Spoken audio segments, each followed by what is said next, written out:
Good morning and welcome to Let's Talk on a Second Chance. My name is Philip Jones.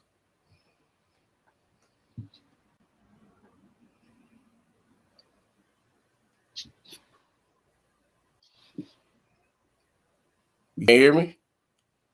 Yeah, go ahead. You didn't hear me? I already did it. I didn't hear you. I apologize. I'm Tafaro Cook, two-time kidney transplant recipient and founder of Kidney Care Coaches, where we coach people with stage 3 to stage 5 kidney disease. If you or you know someone who has kidney disease and needs to be coached on their challenges, hit us up at kidneycarecoaches.com. So today we got a interesting read for everybody. I think we pretty much probably already kind of heard the main kind of pieces to it and everything. But we just want to kind of have a brief conversation about it because it's definitely something that should not occur in transplant with people. So today's article is uh, patient gets kidney met for someone else. So again, I'm sure most of the people in heard of this story that happened in Ohio. So real quick article. It's not even gonna be long, but it says an Ohio hospital has acknowledged that a patient received a new kidney meant for someone else. Officials at university hospitals in Cleveland on Monday apologized for the mistake and said 2 employees have been placed on administrative leave. The kidney given to the wrong patient is compatible and the person is expected to recover. The other patient's surgery has been delayed. Officials at hospitals revealing how the error occurred to prevent similar mistakes going forward. We have offered our sincerest apologies to these patients and their families, hospital spokesperson George Stamatis said in a statement. We recognize they entrusted us with their care. The situation is entirely inconsistent with our commitment to helping patients return to health and live life to the fullest.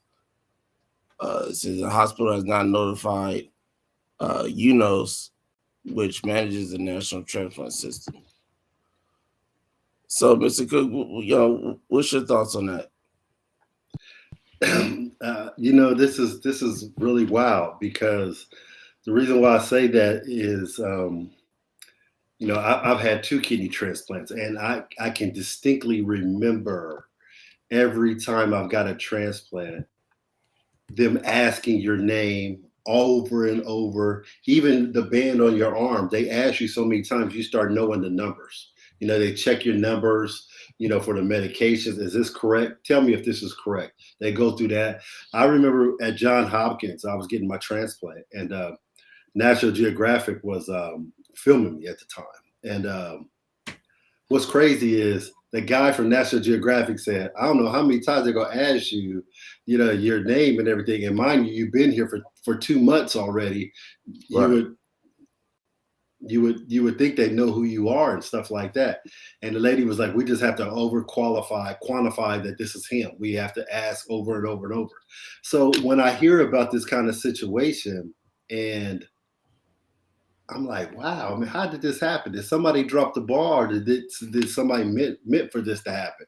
Because if you think about it, if you listen to the article, what they're saying is the transplant was compatible to this person, and so I don't know how this happened because we all know blood type, antigens, all these things have to make up for what's going on to for this person to get a transplant. So it's a real customized situation. I build custom cars, so this is a one-off. This is what we call a one-off. When that kidney is going to this person, it's going to this person because everything is lined up for this person. But all of a sudden, this other person gets it, and they're doing good. So I have two questions right here. Did somebody drop the ball, or was this meant, or was this planned out where somebody wanted this to happen? That's the question I have for this. Well, I mean, we both know. I mean, that it could. I think it can go both ways, but I think you just got to go on the side of somebody just dropped the ball on it. I mean, how do you make that mistake? I mean, there's a list for a reason. You go through this list when these organs come in to figure out who it goes to. Who it's an order for a reason. You're not just sitting there got a piece of paper going any meeny miny mo or try to wherever I put my finger at that's who gets it. Like it's too many rules involved in this. Uh, for anything that somebody messed up. Somebody messed. This was no mistake. It was no accident. Hold on. So you're saying this was no mistake. Somebody intentionally did this. That's what you're saying. I agree with that statement. I think No, I'm somebody. asking you. I didn't say Yeah, that. I'm no, I'm asking saying you. I agree with the statement that you were saying about Mm, that being a possibility. I think 'cause I just don't see how you make that mistake. Is right. here's the thing: people who work the list, right?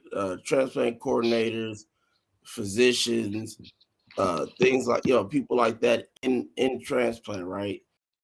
Hmm. They go through this much training to know how to do this I as dialysis agree. patients go through to do their dialysis.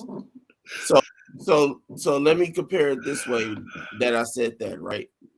If if you get peritonitis, what's the first thing your doctor or nurse is going to tell you when they find out that you got peritonitis without even looking at any after doing any results? They just know, okay, you got peritonitis.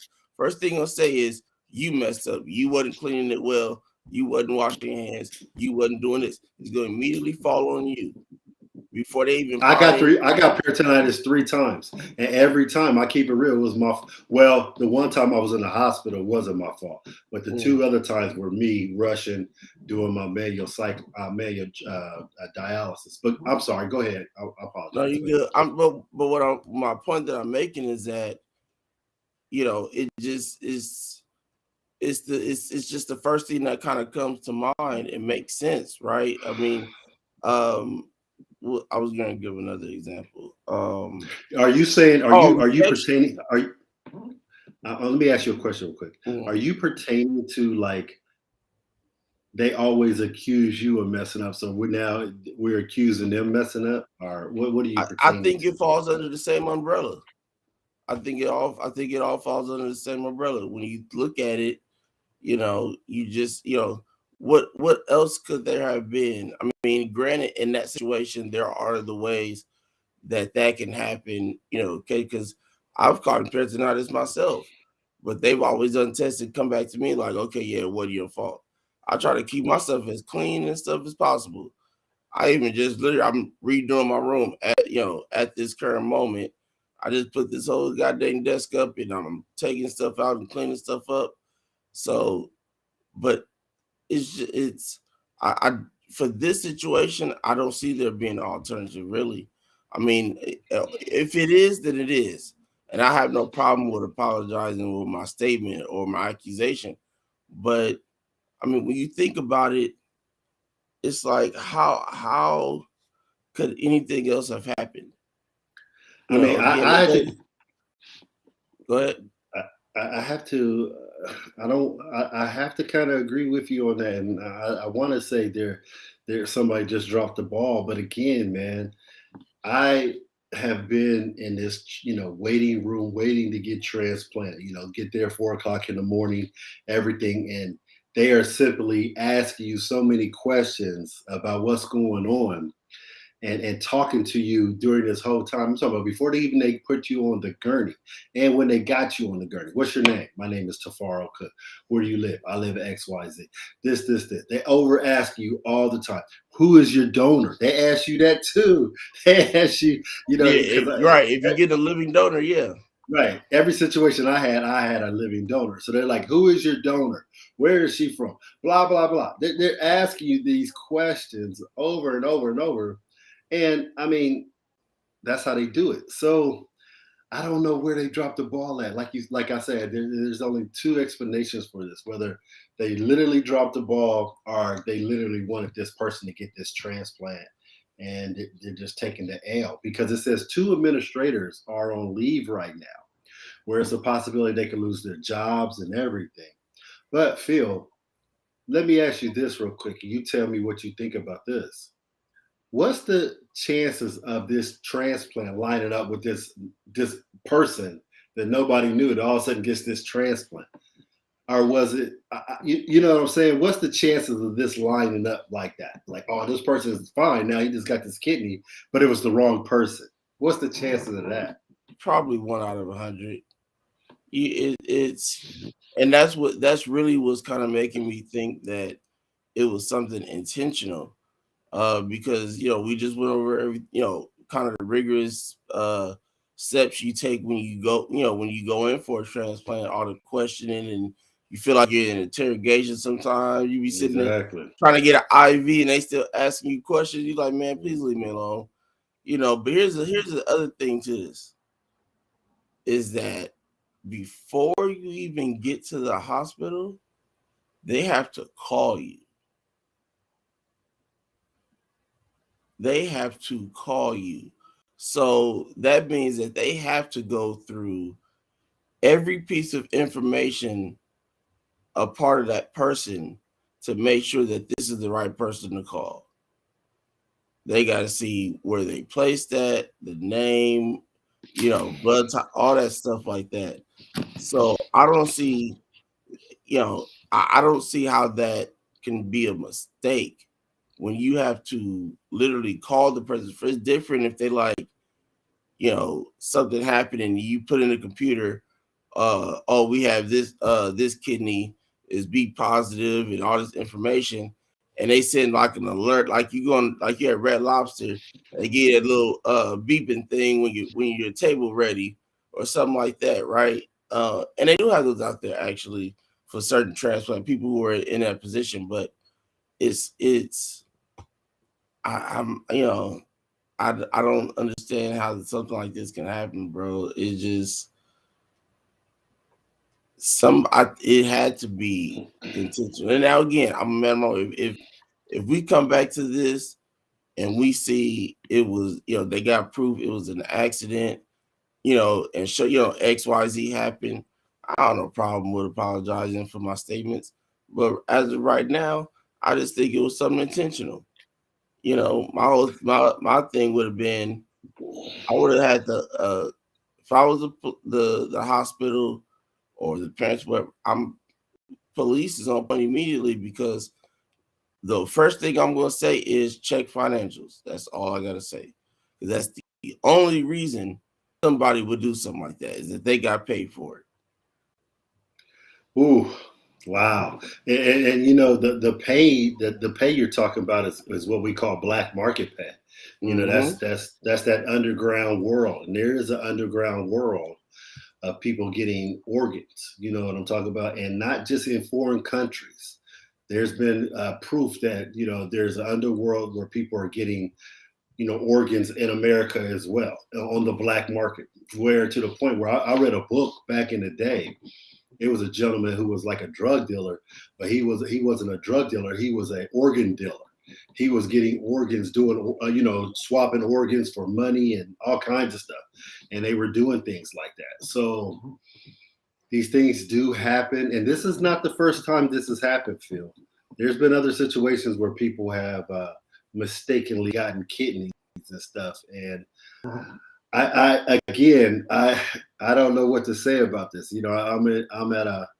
I'm at a disbelief that this can happen because you can ask anybody who's received a kidney transplant how many times they've quantified you before you gotten the transplant. Right before you've gotten surgery, they are constantly asking you, "Hey, what's your name? Who's your donor? Where are you from?" They're asking you only specific questions only you know.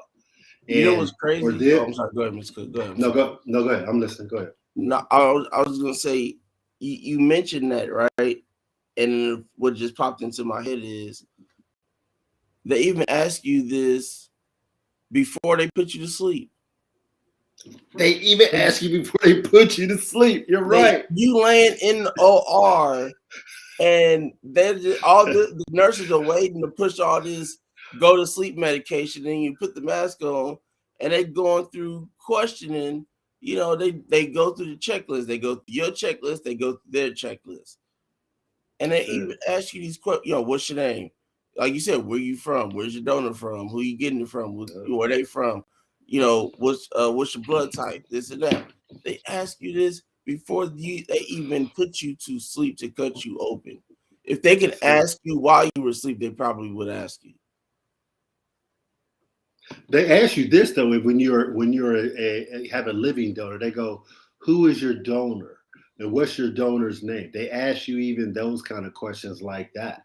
So, um, I wonder how this can happen like that because if I'm not mistaken, I'll have to ask my sister. It was a long time ago when she gave me a kidney. I don't know if she can remember, but I wonder if they asked her, because she was my donor, my first donor. So I wonder if they was like, "Who are you giving your kidney to?" All these questions. So wow,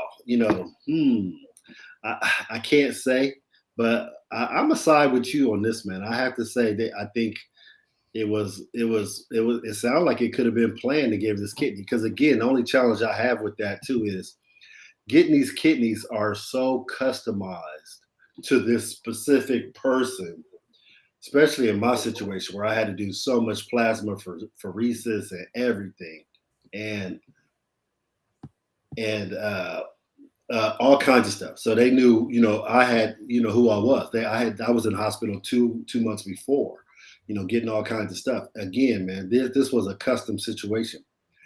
Bella puts up right here. I don't recall being asked all that. I do recall being asked that, Bella. I'm just keeping it real with you. I do specifically call because I was like, they're getting on my nerves asking who I am. When I Yeah, first they walked in, ask they me knew. too. Yeah, I mean, they knew who I was in the first place because I had been in the hospital for 2 months before, and Right, but they still asked me, and I'm sitting there like they was like it's protocol. We just have to do this.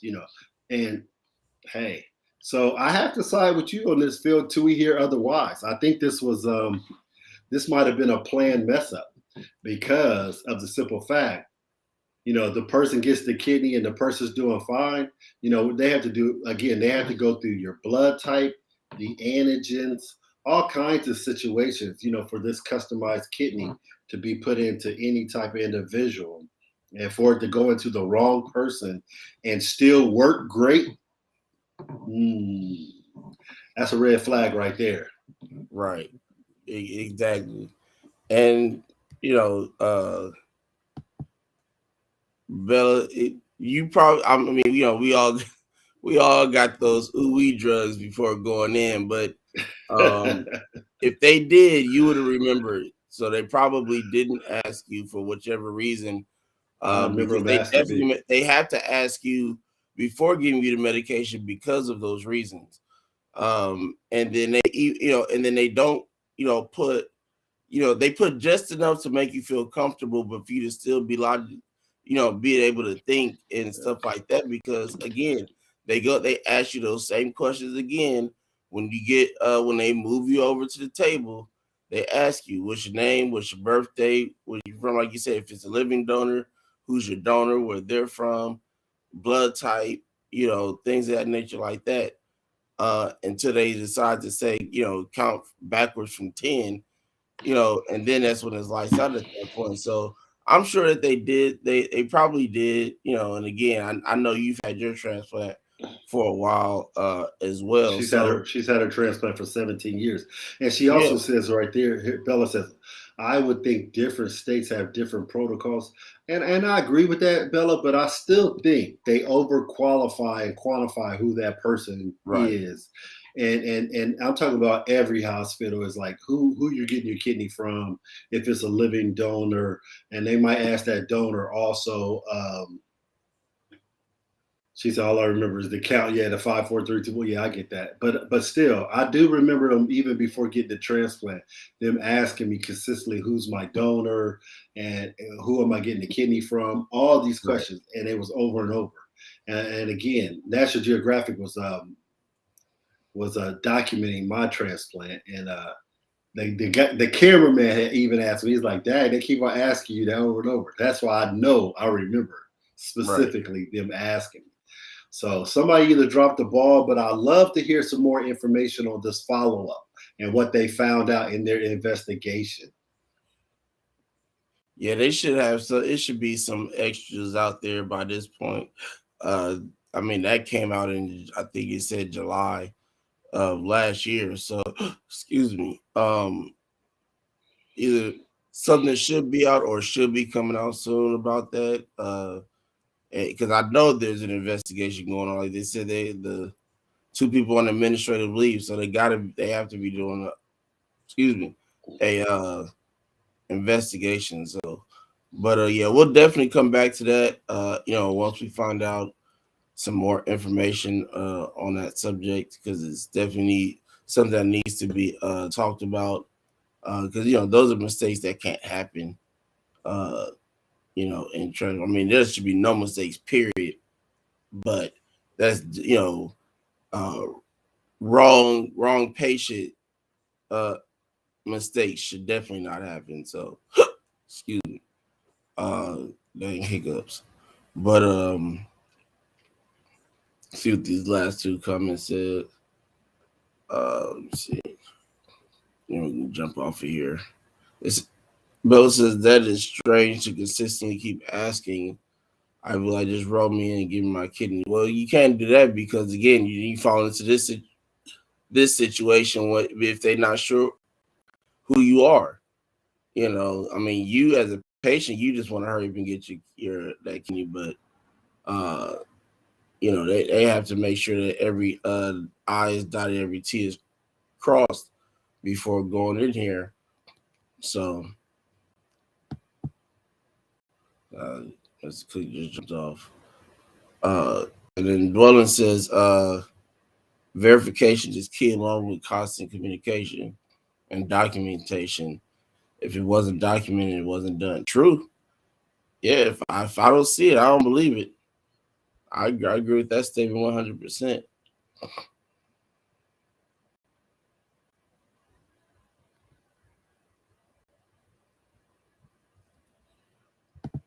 Yeah, Bella, somebody did. It was an article that came out in July, I believe it says, of last year, Ohio. This one was done on July 13th. I don't know exactly the date, but somebody did receive the kidney that was meant for someone else, and what's going on here? Um, yeah. So hold on one second. Okay. So it's just one of those situations. But we're a little bit past our time what we're going for, so we're gonna jump off of here and possibly if we can find something by tomorrow, we'll come back to it. If not, whatever we do find out some more stuff, we'll definitely make a point to come back to finish talking about it. We'll make sure that it's posted so the people who've been talking to us consistent, Mr. Williams, Bella, anybody else that wants to have jump in on the conversation can jump in so we can talk about this. So again, always appreciate your love, your support. Thanks for tuning in this morning, this afternoon, wherever you are, and we'll see you back here tomorrow, same time, 10 o'clock. Hope you all have a wonderful, wonderful day. And 1 o'clock on the East. All right. Peace.